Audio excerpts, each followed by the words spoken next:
আমাৰ আজি ভাদ মাহত খেতিয়কৰ নিয়ম অনুসৰি খেতি উঠা খাবৰ বাবে যা যোগাৰ কৰিছোঁ। সকলোৱে জানে অসমীয়া সমাজত খেতিৰ লগত জড়িত এইটো এটা পৰম্পৰা।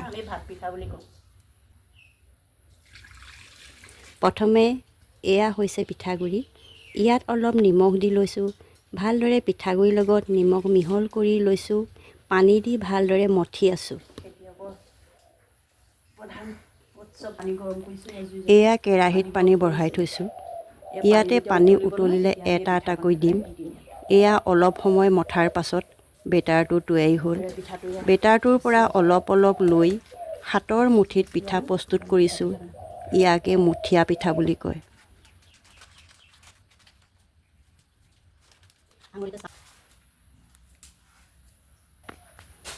এয়া দেখিছেনে, বহুতকেইটা মুথিয়া পিঠা তৈয়াৰ কৰিলোঁ। একেটা বেটাৰ পৰা মই ভাত পিঠা তৈয়াৰ কৰিম। তাৰ বাবে আগতকৈ বেটাৰটো অলপ কোমল কৰি ল'ব লাগিব। সেইবাবে অকণমান পানী দি বেটাৰটো ঢিলা কৰিছোঁ। তেতিয়াহে ভাত পিঠা বনাব পৰা যাব। এয়া উতলিবলৈ দি থোৱা পানীত এটা এটাকৈ মুথিয়া পিঠা দি দিছোঁ। সেই গৰম পানীত সিজিবলৈ দিব লাগিব। যেতিয়া পিঠাখিনি উতলাৰ পানীত ওপৰলৈ উঠি আহিব, তেতিয়া পিঠাখিনি পানীৰ পৰা উঠাই দিব লাগিব।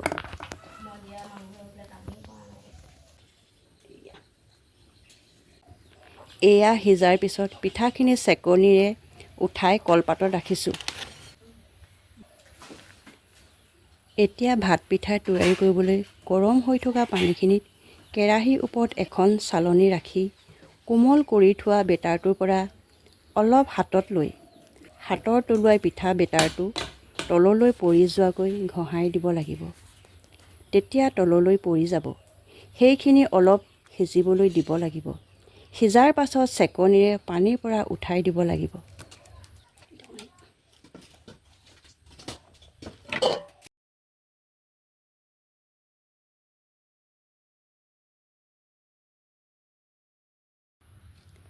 এয়া খেতি উঠা মৃতকক দিয়াৰ নিয়ম পালন কৰিছোঁ। পৰিয়ালৰ সকলো মিলি এসাঁজ ভাত খাইছোঁ।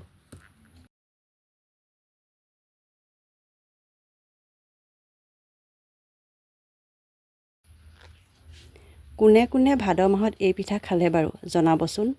ভাদ মাহত জন্ম হোৱা লোকসকলক অসমীয়া পৰম্পৰা অনুসৰি এই পিঠা খাবলৈ দিয়া হয়।